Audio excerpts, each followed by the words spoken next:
Good morning বন্ধুরা, welcome to mini blog. I hope সবাই ভালো আছো, আমিও ভালো আছি। তো দেখো বন্ধুরা, সকাল সকাল ঘুম থেকে উঠে এই যে চা করে নিয়েছি, চা খাবো। তো বন্ধুরা দেখো ওয়েদার যা বাজে অবস্থা বন্ধুরা, একদম ঠান্ডা, শীত কমছেই না, শীত আরো বাড়ছে।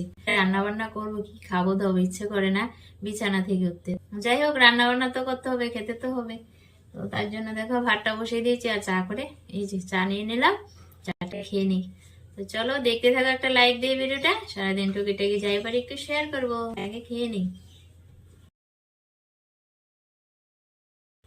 তো বন্ধুরা দেখো, চা খেয়ে এই যে চাল ধুয়ে নিয়েছি, এখন বিস্কিটে দিয়ে দেবো চালগুলো। তো আজ টমেটো দিয়ে মসুর ডাল রান্না করলাম। এই যে সিম আলু মাছের ঝোল হয়েছে, আলু ভর্তা, বেগুন ভাজি, সিম ভর্তা, এই ছিল দুপুরে রান্না বান্না। স্নান দান করে খাওয়া দাওয়া হয়ে গেছে দুপুরে। তো রান্না বান্না তো দেখলেই, তাহলে আজকে মিনি ব্লগটা এখানে এন্ড করছি। সবাই ভালো থাকবে সবাই।